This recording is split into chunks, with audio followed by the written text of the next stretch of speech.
అందరికీ నమస్కారం. నేను మీ కిరా కార్పీని. రీసెంట్గా తెనాలి 2 టౌన్ సిఐ రాములు నాయక్ గారు నడి రోడ్డు మీద ఒక ముగ్గురిని కుక్కను కొట్టాడు. మామూలుగా కొట్టలేదు, అరికాళ్ళ మీద అదర కొట్టాడు. అది ప్రజల్లోకి వచ్చింది, వైరల్ అవుతా ఉంది సోషల్ మీడియాలో. అంటే కొంతమంది అలా కొట్టడం తప్పు, చట్టాన్ని చేతుల్లోకి తీసుకున్నాను. కొంతమంది అంటే కొన్ని కోట్ల మంది మాత్రం హర్షిస్తున్నారు, క్లాప్స్ కొడుతున్నారు. నిజమైన పోలీసులు చూసాం అని హర్షిస్తూ ఉన్నారు, అతన్ని మెచ్చుకుంటూ ఉన్నారు. అసలు ఏంటి, ఎందుకు కొట్టాల్సి వచ్చింది, పొరపాటు ఎక్కడ జరిగింది, పొరపాటు పోలీసులదా లేకపోతే నిజంగా వాళ్ళ ముద్దాయిలా ఏంటి అనేది నేను ప్రూఫ్లతో సహా మీకు చూపిస్తూ విధిస్వీకరిస్తుంటాను. చూద్దాం. ఇక్కడ చూడండి, ఇది FIR report, first information report. నేను పై అడ్రస్ నందు నివాసం ఉంటున్నాను. నేను 2013 సంవత్సరం నుండి పోలీస్ కానిస్టేబుల్గా పనిచేస్తున్నాను. నేను ప్రస్తుతం తెనాలి మొదటి పట్టణంలోని పోలీస్ స్టేషన్ నందు పోలీస్ కానిస్టేబుల్గా పనిచేస్తున్నాను. 24/4/2025 తేదీన రాత్రి సుమారు 9:30 సమయంలో డ్యూటీలో భాగంగా నేను తెనాలి మొదటి పట్టణ పోలీస్ స్టేషన్కు వెళుతుండగా ఐతా నగర్లో డాక్టర్ బిఆర్ అంబేద్కర్ విగ్రహం ఎదురు రోడ్డు మీద ఉన్న Naveen Athireddy, killer John Victor, Karimulla మరియు రకేష్ అని వారు రోడ్డు మీద నన్ను బైకు ఆపి నన్ను డ్యూటీకి వెళ్లకుండా అడ్డగించారు.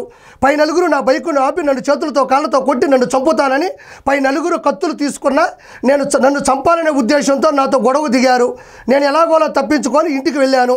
నన్ను అడ్డగించిన వారిలో జాన్ విక్టర్, నవీన్, కిల్లర్ మీద పలు గంజాయి కేసులు, గొడవలు పడిన కేసులు చాలా ఉన్నాయి. నేను గతంలో తెనాలి 3వ పట్టణ పోలీస్ స్టేషన్లో పనిచేస్తున్న సమయంలో జాన్ విక్టర్, రాకేష్ అన్న వారిని మా పోలీసు ఉన్నత అధికారుల ఆదేశాల మేరకు నేను గంజాయి తాగేవారి కౌన్సిలింగ్ నిమిత్తము తెనాలి 3వ పట్టణ పోలీస్ స్టేషన్కు వీరిని తీసుకెళ్లాను. అది మనసులో ఉంచుకుని నన్ను చంపాలనే ఉద్దేశంతో కాపుగాసి పై నలుగురు నా మీద కత్తులతో దాడి చేయబోయారు. నేను పై జరిగిన విషయాన్ని తెనాలి 2వ పట్టణ పోలీస్ స్టేషన్కు వచ్చి రిపోర్ట్ ఇచ్చినాను. కావున నాకు న్యాయం చేయవలసిందిగా కోరుచున్నాను. అంటే కానిస్టేబుల్గా పనిచేసేటువంటి కె చిరంజీవి గారు ఇందాక చెప్పినటువంటి నలుగురు కూడా నా మీద కత్తులతో దాడి చేయబోయారు.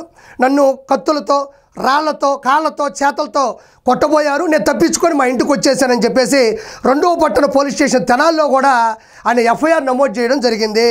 సరే, ఈ ఎఫ్ఐఆర్ కొంతమంది ఏదో కక్షపూరితంగా రాసేసుకొని సంతకం పెట్టేసుకొని అన్యాయంగా వాళ్ళని కొట్టారు అని అంటున్నారు.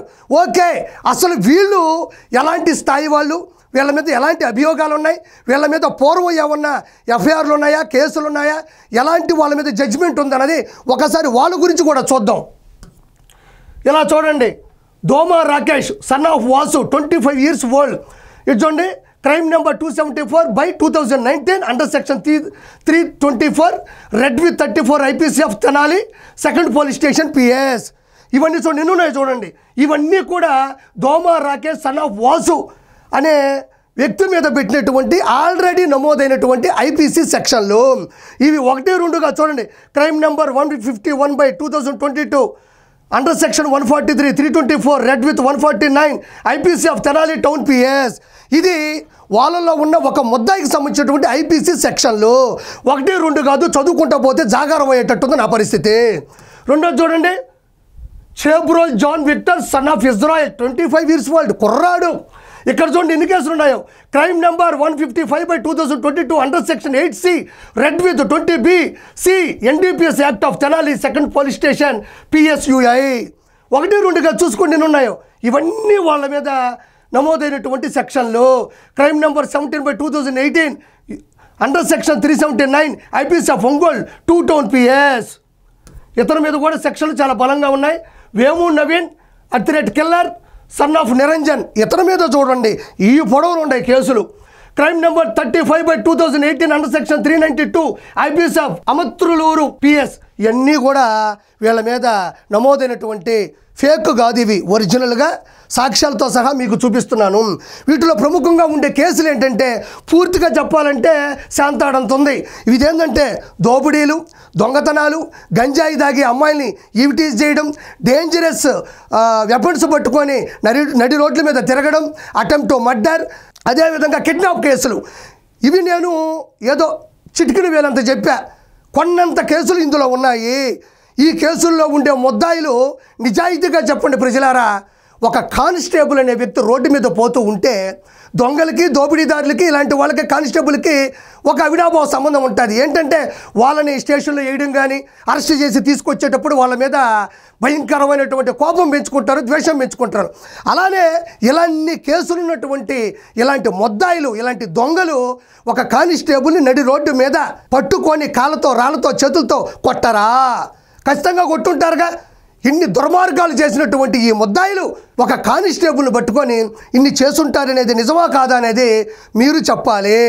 ఇక్కడ ఇంకొక విషయానికి వస్తే నడి రోడ్డు మీద ఈ ముద్దాయిల్ని లాఠీ పట్టుకొని కొట్టింది ఎవరు అంటే రాములు నాయక్ గారు, CI of second town Tenali, అంటే second town police station CI SHO ఈయన కొట్టాడు. ఆ వీడియో బయటకు వచ్చింది. ఓకే, ముద్దాయిలు ఎలాంటి వాళ్ళని చెప్పాను, అలాంటి వాళ్ళు కానిస్టేబుల్ కొట్టుంటారు లేదా మీరే చెప్పాలి. ఒరిజినల్గా ఇతని క్యారెక్టర్ ఏంటో ఒకసారి చూద్దాం. రాములు నాయక్ గారి క్యారెక్టర్ ఏంటో ఒకసారి చెప్పే ప్రయత్నం చేస్తాను. ఒకసారి చూడండి. ఆయన కూడా మంచిగా చేయడం మనకు తెలియాలి కదా. ఒకసారి చూద్దాం. ఇక్కడ మీరు ఒకటి గమనించాలి. ఇదే రాములు నాయక్ గారు నెల్లూరులో ట్రాఫిక్ సిఐగా పనిచేశారు. అప్పట్లో ఫ్లడ్స్ వచ్చాయి, వరదలు వచ్చాయి.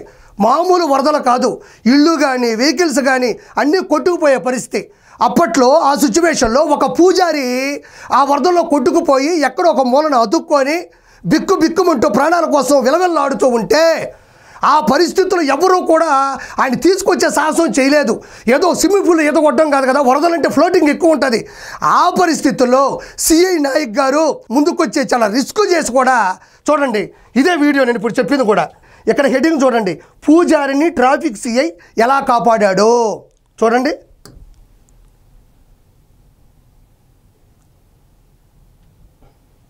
ఈయనే సిఐ రాములు నాయక్. ఆ పూజారిని చాలా రిస్క్ చేసి సాహసం చేసి అక్కడికి వెళ్ళి ఆయన పట్టుకొని తీసుకొచ్చి సేఫ్గా కూడా నిలబెట్టడం జరిగింది.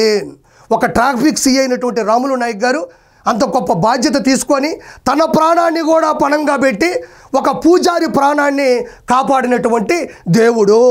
ఎందుకంటే ఎవరినైనా ఇలాంటి విపత్తు పరిస్థితుల్లో కాపాడితే, ఇలాంటి ప్రమాదకరమైన పరిస్థితుల్లో కాపాడితే వాళ్ళని దేవుడు అంటారు. ఖచ్చితంగా ఇది మంచి కాంబినేషన్. దేవుడు పూజారి కరెక్ట్గా సరిపోయారు. దీన్ని పోని ఈ వీడియో అందాం, కానీ దీనికి ఎలాంటి గుర్తింపు వచ్చిందనేది నేను ప్రూఫ్ చూపిస్తాను. ఒకసారి చూడండి. ఈయన అప్పటి ఎస్పీ, నెల్లూరు ఎస్పీ విజయరావు గారు, అదేవిధంగా ఆయన వచ్చేసి సిఐ రాములు నాయక్ గారు. ఆయనకి వేసినటువంటి మెడలు చిన్న చితక మెడలు కాదు, అల్లాటప్ప మెడలు కాదు.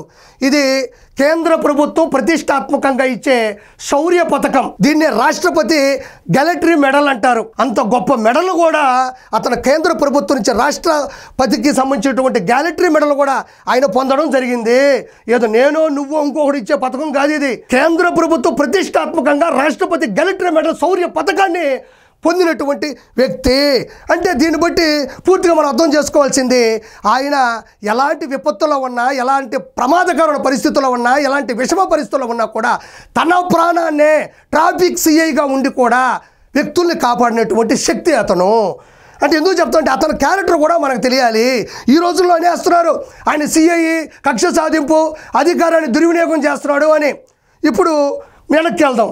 ఓకే, FIR చూశారు, అదేవిధంగా ముద్దాల మీద కేసులు చూశారు, సిఐ నాయక్ గారు ఎలాంటి వాళ్ళో చూశారు. ఇక్కడ నడి రోడ్డు మీద కుక్కలను కొట్టినట్టు లాఠీ తీసుకొని కొడతా ఉన్నాడు. నేను చెప్తా ఉన్నా ప్రజలారా, IPL 18 సీజన్లు అంటే 17 సీజన్లు అయిపోయి 18వ సీజన్కి వచ్చింది. నాకు నచ్చిన బెస్ట్ IPL అంటే ఇదే. ఎరగదీసే పోలీసు లాఠీ. ఈయన ఖచ్చితంగా ఇతనికి ఆరెంజ్ క్యాప్ ఇవ్వచ్చు. ఒక్కొక్కరికి 10 సిక్స్లు తెనాల్లో కొడితే బంతి తెలంగాణలో పడింది. మీరు చెప్పండి, ఇలాంటి దోపిడీదారుల్ని, ఇలాంటి గంజాయి మొత్తం ఈవిటీస్ చేసే వాళ్ళని, డేంజరస్ వెపన్స్ పట్టుకునే వాళ్ళని, కిడ్నాపులు చేసే వాళ్ళని, అటెంప్ట్ టు మర్డర్ చేసే వాళ్ళని ఈ విధంగా కొట్టాలా లేదా? డ్యూటీలో ఉన్న కానిస్టేబుల్ మీద చెయ్యేస్తే కొట్టాలా లేదా? అంటే నేను చెప్పేది చెయ్యి వేసింది కొట్టింది ఒక వ్యక్తి మీద కాదు, ప్రజల్ని కాపాడే వ్యవస్థ మీద చెయ్యేశాడు. అది కానిస్టేబుల్ అయినా, హెడ్ కానిస్టేబుల్ అయినా, ASI అయినా, SC అయినా, CI అయినా, ASP అయినా, SP అయినా, DSP అయినా, DIG అయినా, IG అయినా, DGP అయినా, ఎవ్వరి మీద అయినా డ్యూటీలో ఉన్న పోలీసుల మీద చెయ్యేస్తే కాక తీరేటట్టు కొడతారు కాకీలు అన్నదానికి ఇది ప్రత్యక్షమైనటువంటి ఉదాహరణ.